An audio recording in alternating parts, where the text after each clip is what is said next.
Hello guys, మీరు చెప్పినట్టే నేను వీడియోస్ తెలుగులో చేయడం స్టార్ట్ చేశాను. నేను చాలా కన్ఫ్యూజ్ అయ్యేవాడిని అండి, ఎందుకంటే ఏ వీడియోస్ నేను తయారు చేయాలా, ఇంగ్లీషా తెలుగు అని. కార్పొరేట్లో టీమ్ లీడ్స్ మేనేజర్స్ చూస్తారు అని ఇంగ్లీష్లో క్రియేట్ చేశాను. బట్ చాలామంది అనంతపూర్లు ఏమన్నారంటే తెలుగులో చేయొచ్చు కదా, మాకు కూడా అర్థమవుతుంది కదా అంటే చాలా ఆలోచించాను. సో ఏం చేయాలంటే నేను పోల్ వదిలాను. పోల్లో తెలుగు వాళ్ళు గెలిచారు. సో తెలుగులోనే తయారు చేస్తానండి ఇప్పటి నుంచి. నాకు ఆడియన్స్ తెలుగు నుంచే చాలామంది ఉన్నారు. Today is the day 22 of callisthenics transformation in 90 days. చాలామంది ఎవరైతే నా ప్రీవియస్ వీడియోస్ చూడలేదో ప్లీజ్ పోయి మీరు చెక్అవుట్ చేయండి. షార్ట్స్ పరంగా అయినా వీడియోస్ పరంగా అయినా చూడండి. డే 1 నుంచి డే 20 వరకు అన్నీ ఉంటాయి. నేను మధ్యలో గ్యాప్లో కూడా ఉన్నాయి.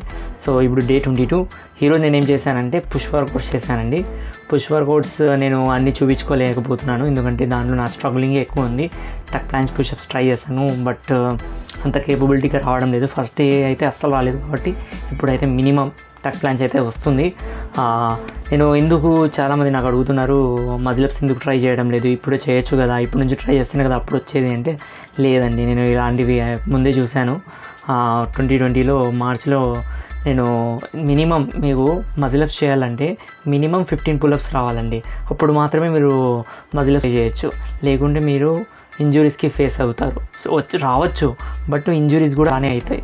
నేనేమంటానంటే మినిమం 15 పుల్అప్స్ చేయాలి, నాదే మజిలప్స్కి వెళ్ళాలి. ప్రజెంట్ నా పుల్అప్స్ 10 వరకు మాత్రమే ఉన్నాయి. సో నేను అందుకోసం ట్రై చేయలేదు.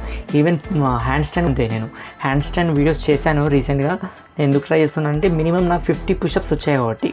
చాలామంది వీడియోస్లో ఏమంటారంటే 30 పుషప్స్ వస్తే చాలు, మీరు హ్యాండ్ స్టాండ్ ట్రై చేయొచ్చు, మీరు దాన్ని ప్రాక్టీస్ చేయొచ్చు అంటే, లేదు, మీరు 50 పుషప్స్ ఖచ్చితంగా చేసి మినిమం దాని తర్వాత హ్యాండ్ స్టాండ్ ట్రై చేయాలి. నాకు దగ్గర చాలామంది పిల్లలు వస్తారు, వాళ్ళు 10 పుషప్స్ కూడా రావండి, హ్యాండ్ స్టాండ్ నేర్పించమంటారు. వాళ్ళు ఒకేసారి కిక్అప్ కొట్టి నా దగ్గర వచ్చి హ్యాండ్స్ పట్టుకోమంటారు. ఎలా అండి నేను వాళ్ళతో ఏగేది? నాకు అర్థమైతే నేను చాలామందికి ఎందుకంటే చెప్తున్నాను, చిన్నపిల్లలు వాళ్ళకి అర్థం కాదు, బట్ మన వాళ్ళు అర్థం చేసుకోవాలి. ఎందుకంటే మినిమం 50 పుషప్స్ వచ్చిన తర్వాత మీరు హ్యాండ్ స్టాండ్ ట్రై చేయండి, అప్పుడు మీకు రిజల్ట్స్ దొరుకుతాయి, లేకుంటే దొరక. దాని తర్వాత ఈరోజు నేను చాలా అంటే పుషప్స్ వెయిటెడ్ పుషప్స్ చేశాను. 50 వరకు చేశాను. 150 పుషప్స్, 50 పుషప్స్ వెయిటెడ్ చేశాను. దాని తర్వాత నార్మల్ పుషప్స్ చేశాను. ఈరోజు కేవలం వర్కౌట్స్ మాత్రమే, పుల్ వర్కౌట్స్ ఇంకా నేను చూపించలేను, ఎందుకంటే నా కేపబిలిటీ ఇంకా అంతగా రాలేదు. కొద్దిగా ఎంబారెన్స్ ఫీల్ అవుతున్నానండి, ఎందుకంటే మొత్తం చూపించాలంటే, ఎందుకంటే ముందు అంతా డెడికేషన్ చూపించి అంతా ఫార్వర్డ్కి వెళ్ళి సడన్గా 1 year గ్యాప్ వచ్చేలోపు ఏమీ చేయలేకపోతున్నాను. ఈవెన్ పుషప్స్ చేస్తున్నా నా బాడీనే ఇది అనిపిస్తుంది, నాకు అంత వీక్గా అయిపోయింది బాడీ. బట్ నేను ట్రై చేస్తున్నాను, నేను ఎక్కడైనా కానీ గివ్ అప్ ఇవ్వను, నేను అన్నీ చేస్తుంటాను. అన్నిటికన్నా ఇంపార్టెంట్ మెసేజ్ ఏమంటే, నేను ఎందుకు క్యాలిస్థెనిక్స్ చూస్ చేసుకున్నాను, ఎందుకు జిమ్ వెళ్ళడం లేదంటే రీజన్ ఉందండి. నేను జిమ్కి నా టైమింగ్స్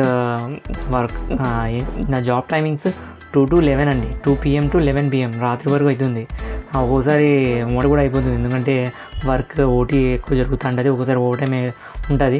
సో అప్పుడు నేను వర్క్ చేయాలి కాబట్టి ఆ పరంగా నేను చూసుకుంటే నేను మార్నింగ్ 9 o'clock లేస్తాను. నేను వర్కౌట్స్ అయితే 10 o'clock చేస్తున్నాను అండి. ఎర్లీ మార్నింగ్ 10 o'clock చేస్తున్నాను.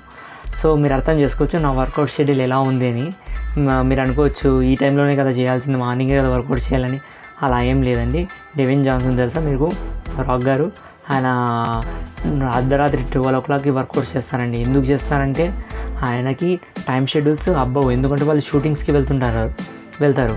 ఇక్కడ యూకే నుంచి ఇంగ్లాండ్కి, యూకే నుంచి అమెరికా నుంచి ఆస్ట్రేలియాకి వెళ్తుంటారు. వాళ్ళ టైం షెడ్యూల్స్ మారుతూ ఉంటాయి. అప్పుడు వాళ్ళు వర్కౌట్స్ ఈ టైంలో చేయలేరు, వాళ్ళు అర్ధరాత్రి 12 అయినా చేసేస్తారు. టైం షెడ్యూల్స్ అని మనం అంతా క్రియేట్ చేసుకున్నాం. డిసిప్లిన్గా పెట్టుకోవాలంటే చేయొచ్చు, కానీ బట్ మనం బిజీ షెడ్యూల్ కొద్దిగా ఏమైనా చేయాలనుకుంటే ఖచ్చితంగా మనం అడ్జస్ట్ చేసుకోవచ్చు. వర్కౌట్స్ చేయాలా, హెల్తీ స్లీప్ కావాలా, ఇది ఇంపార్టెంట్. మీరు మార్నింగే చేయాలా, ఈవినింగే చేయాలా అలాంటివి ఏం పెట్టుకోవద్దండి. సో ఇదే నా మెసేజ్ ఈరోజుకి. ఒకవేళ నా వీడియోస్ నచ్చితే లైక్ చేయండి, సబ్స్క్రైబ్ చేయండి, షేర్ చేయండి. చాలామందికి నేను ఫస్ట్ టైం నేను క్యాలిస్థెనిక్స్ జర్నీ చూపిస్తున్నాను, చాలామందికి హెల్ప్ఫుల్ అయితే. తెలుగులో ఎవరైతే నాకు ఈ పోల్లో ఓట్ చేస్తారో వాళ్ళంతా ఎక్కువ సపోర్ట్ చేయాలండి నాకు. That's all for today. Meet you in the next video. జై హింద్.